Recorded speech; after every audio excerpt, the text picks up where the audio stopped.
বন্ধুরা, good morning. কেমন আছো তোমরা সবাই? আশা করছি সবাই খুব ভালো আছো, সুস্থ আছো, আর আমরাও বেশ ভালো আছি। আর আজকের সকালে সূর্যটা দেখো একদম নারকেল গাছের ফাঁক দিয়ে উঁকি মারছে। সকালবেলা এত সুন্দর একটা দৃশ্য দেখে মন তো ভালো হলোই, আর জানো তার থেকেও বেশি ভালো লাগছিল যে এটা তোমাদের সাথে শেয়ার করতে পেরেছি। কারণ দেখবে এমন আমরা প্রতিদিনে অনেক মুহূর্তই আমরা এড়িয়ে চলে যাই, কারণ সেগুলোকে আর ক্যামেরাবন্দি করা হয়ে ওঠে না। বাট ফাইনালি এত সুন্দর মুহূর্তটা ক্যামেরাবন্দি করতে পেরেছি। তো তারপর কি বলতো, আজকে না আগে একটুখানি ঘরের জানলা দরজা খুলে দিলাম। কালকে রাত্রে এত গরম লাগছিল, ঘুমোতেই পারিনি। আর এই যে জামা কাপড়গুলো দেখছো, এগুলোকে না আর দুপুরবেলা যেন ছাতে দিচ্ছি না, এত রোদ থাকছে, যদি জামা কাপড়ের রঙগুলো জ্বলে যায়। এবার কি দেখছি বলতো, যদি জানলা এইভাবে দেওয়া যায় না, বিকেলের মধ্যে শুকিয়েও যাচ্ছে। তাই বলতে পারো আর কষ্ট করে ছাদের মাথায় গিয়ে রোদে পোড়ার কোনো মানে হয় না। তো সেই জন্যেই আর কি ঘরেই দিচ্ছি। তো তারপর ফ্রেশ হয়ে নিচে এসে দেখি এই যে দুই ভাই সকাল সকাল চলে এসেছে। মানে নিচ থেকে আর কি, ওপর থেকেই আওয়াজ পাচ্ছিলাম, কিন্তু ওই যে আমার কাজ ছিল। তো এসে একটুখানি অভিকে একটু আদর করে নিলাম, কারণ সামনে এরকম দেখলে থাকাই যায় না। তো আজকে আর আমি একা গোপালকে তুলছি না, আমার সাথে দুটো সাঙ্গপাঙ্গ বসে পড়েছে। তো দুষ্টুর ভাই খুব একটা বেশি জ্বালাতন করে না, কিন্তু দুষ্টু খুব জ্বালাতন করে। ওর একটাই দাবি, গোপালকে আমাকে দাও, আমি স্নান করাবো, আমি জামা পরাবো। তো এই নিয়েই চলছিল ওখানে। তারপর খানিক বাদে দেখি দেখো দুষ্টুর ভাই একেবারে সিংহাসন দৌড়ে উঠে পড়েছে। কারণটা হচ্ছে ও দেখতে পাচ্ছিল না নিচুর থেকে। তো তারপর দুষ্টুকে কোনো রকমে ওই ঘরে পাঠিয়ে এই যে এখন প্রসাদ আর কি গোপালকে সেবাটা দেবো। আর কেন বলো তো দুষ্টুকে ওই ঘরে পাঠিয়েছি, নাহলে এই যে গোপালকে প্রসাদ দিয়েছি, কতক্ষণে ওকে প্রসাদটা দিতে হবে, না হলে এখানে জ্বালাতন করেই যাবে। তো যাই হোক, পুজো টুজো দেওয়া কমপ্লিট করে প্রসাদ খেয়ে বাড়ি গেছে। আর এখন আমি চলে এসেছি আমার রোজকার ডেলি রুটিনে। তো এসে ওকে আগে গরমের মধ্যে হলেও কফিটা করে দিলাম, তোমাদেরকে তো বলেইছিলাম নাহলে কফিটা এক্সপায়ার হয়ে যাবে।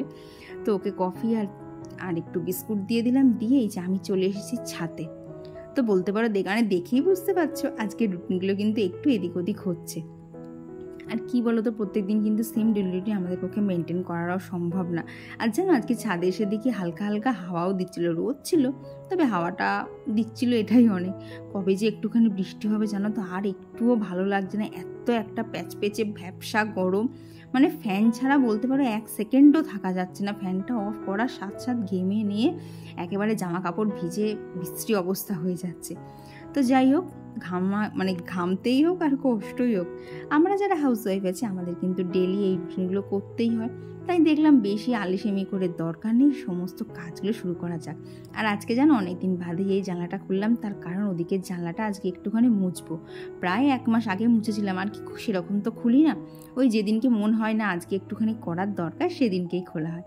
তারপর এই যে ডেলি যা ডাস্টিং, তবে জানো তো এখন আর সব ফার্নিচারগুলো ডেলি ডাস্টিং করছি না, কারণ সবগুলো করতে গেলে না প্রচণ্ড গরমের মধ্যে কষ্ট হচ্ছে। ওই জন্য না একটা ভাগ করে নিয়েছি, আজকে এই সাইডটা করবো, আজকে এই সাইড কালকে অন্য সাইডটা করবো, এইভাবে।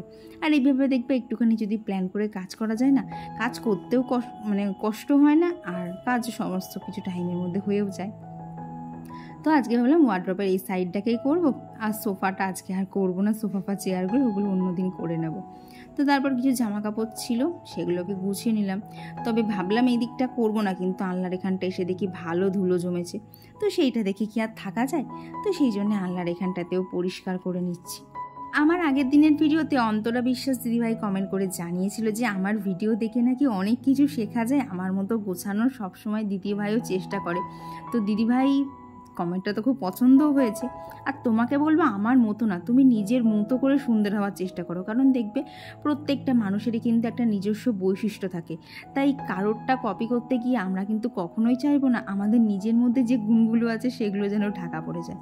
তাই তুমি আমার থেকে শিখছো, সেটা তো ভালো লাগলোই শুনে, তবে আমি বলবো তুমি তোমার মতো করে চেষ্টা করো, হয়তো আমার থেকেও আরও ভালো হলো তোমার কাজগুলো।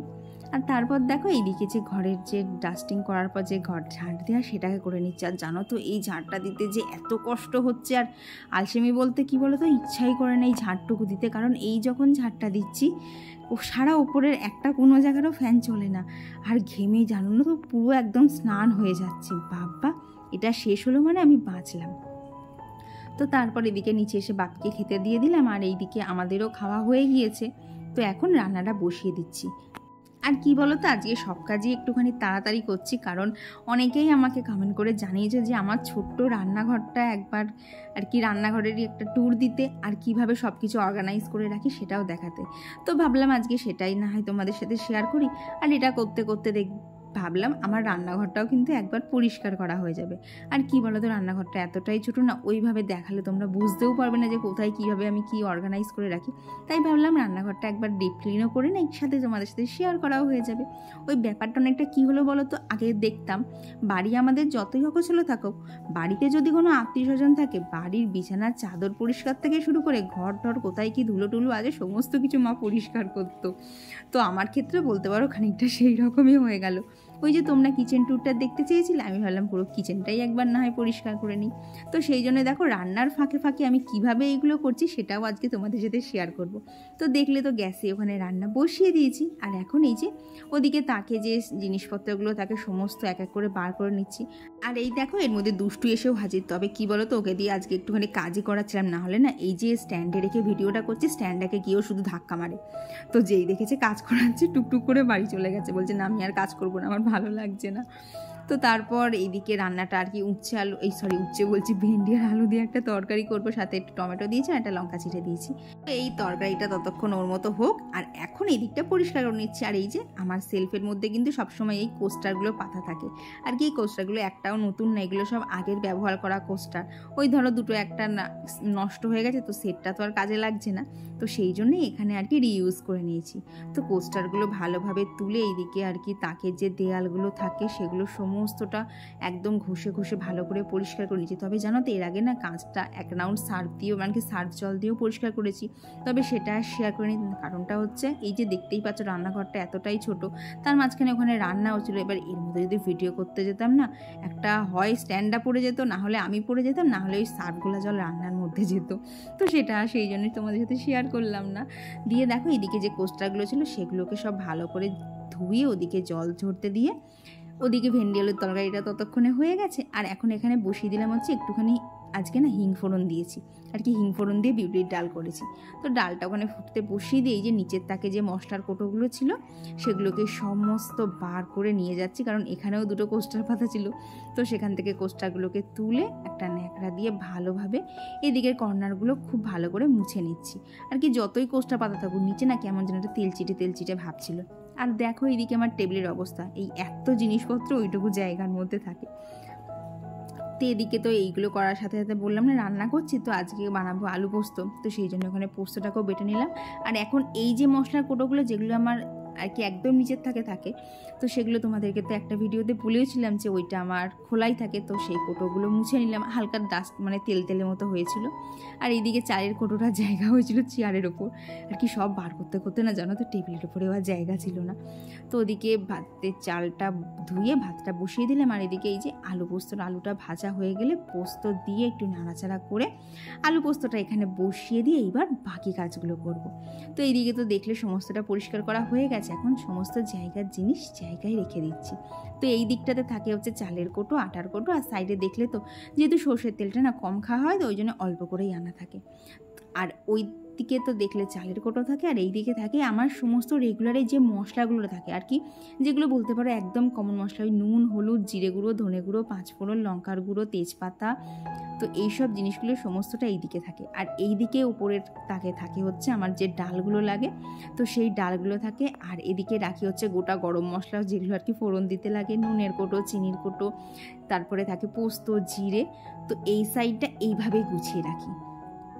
আর এই সাইডটাতে থাকে আমার টুকটাক যে আর কি বাসন, ঠিক না ওই ধরো মানে মেলামাইনের যে সেটগুলো হয় না, তো সেইগুলোই কিছু কিছু এইখানে এনে রেখেছি। আর এই যে কাপ প্রত্যেকদিন দেখবে এক কাপে কিন্তু চা খেতেও ভালো লাগে না, তো সেগুলোকেই সমস্তটা এই সাইডটায় রেখেছি।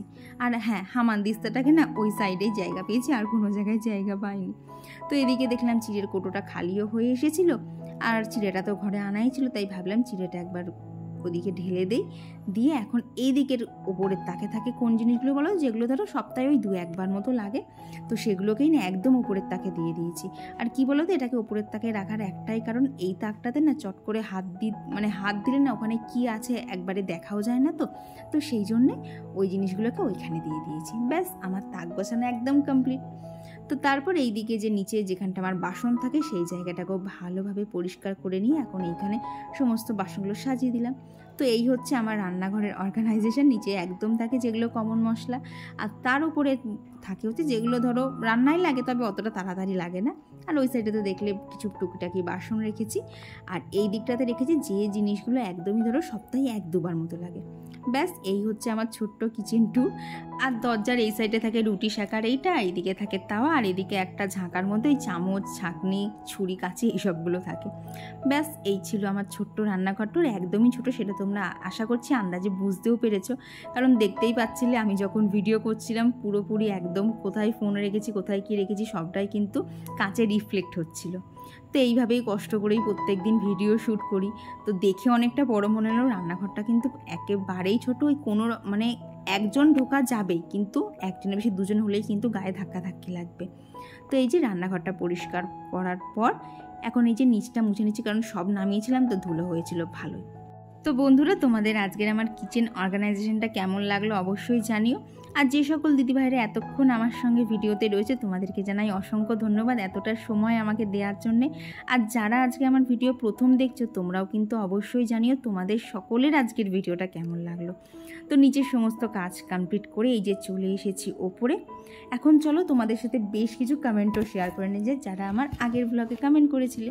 তো আমার আগের দিনের ব্লগে কমেন্ট করেছিল হচ্ছে তানিয়া, পারভিন, রাখি মণ্ডল দিদিভাই, বর্ণালী মণ্ডল দিদিভাই, টুম্পা পাল দিদিভাই, simple life, Uma creation, Hira Khan blog gallery, Pushpa Jaiswari blog, Dumdum এয়ারপোর্টের কাছ থেকে অহনা দাস দিদিভাই, Bangladeshi blogger Tuli, Tarun Tithi blogs, Popi lifestyle, Suparna Karmakar, Bangladesh থেকে শোভন রয়, সামিমা পারভিন, সুলতান মেহফুজা, রিমস ব্লগ, রিকা ব্যানার্জি দিদিভাই, টাইম পাস উইথ মি। আর কমেন্ট করেছিল হচ্ছে বিউটি দিদিভাই। তো দিদিভাই একটা খুব খুশির খবরও শেয়ার করেছে। তো দিদিভাই রিসেন্টলি খুব সুন্দর একটা ফুটফুটে ছেলে হয়েছে। তো দিদিভাই তোমার জন্য রইল অনেক অনেক শুভেচ্ছা। তুমি আর তোমার ছেলে যেন খুব সুস্থ সবল থেকো, এটাই ভগবানের কাছে প্রার্থনা করি। তো এরপর বিকেলবেলা ছাদে এসে দেখলাম ছাদের সমস্ত কাজ কমপ্লিট হয়ে গেছে। তারপরে দেখি নিচে দুষ্টু আর দুষ্টুর ভাই বেরিয়েছে। তো দুষ্টুকে তো আর ধরা যায় না, তাই দুষ্টুর ভাইকে নিয়ে একটু চটকা চটকি করছিলাম আর কি। বন্ধুরা, লাস্ট তো দেখলে বাড়িতে ছিলাম, তো তারপরে চলে এসেছি হচ্ছে আশপাশটা দেখে বুঝতেই পারছো মার এখানে চলে এসেছি। মা ওখানে একটা গাছ লাগিয়েছে, আমি এখন দেখলাম, এসেছি অনেকক্ষণ আগে, এতক্ষণও গাছটার দিকে খেয়াল হয়নি। তো মার কাছে এসেছি, কিছু দরকারও ছিল, আর মার কাছ থেকে কিছু ইনডোর প্ল্যান্টসের কাটিংও নিয়েছি, সেগুলো তোমাদেরকে নেক্সট ভিডিওতে শেয়ার করে দেবো, কারণ এখন ওইখানে প্যাকেটের মধ্যে নেওয়া কমপ্লিট। তো এখন বলতে পারো একটুখানি রিল্যাক্সে শোয়া, মানে কি বলতো নিজের সংসারে যে টেনশনটা থাকে সেটা মার এখানে আসলে সম্পূর্ণ মার ঘাড়ে দিয়ে দেয়। নাহলে বলো বাড়িতে কখনো আমাকে এত সুন্দরভাবে শুয়ে থাকতে থাকো। তো মা এখন গেছে একটুখানি বাইরে, তো মা আসুক তারপরে বাড়িটারি যাবো। তো চলো বন্ধুরা, আজকের ভিডিওটা এখানেই রাখছি। ভিডিওটা ভালো লেগে থাকলে অবশ্যই একটা লাইক করে দিও, আর কেমন লাগলো তোমাদের আজকের আমার কিচেন ট্যুরটা অবশ্যই কিন্তু জানিও। চলো আজকের জন্য টাটা, দেখা হচ্ছে খুব খুব তাড়াতাড়ি আবার পরবর্তী ব্লগে। ততক্ষণ সবাই খুব ভালো থেকো আর সুস্থ থেকো।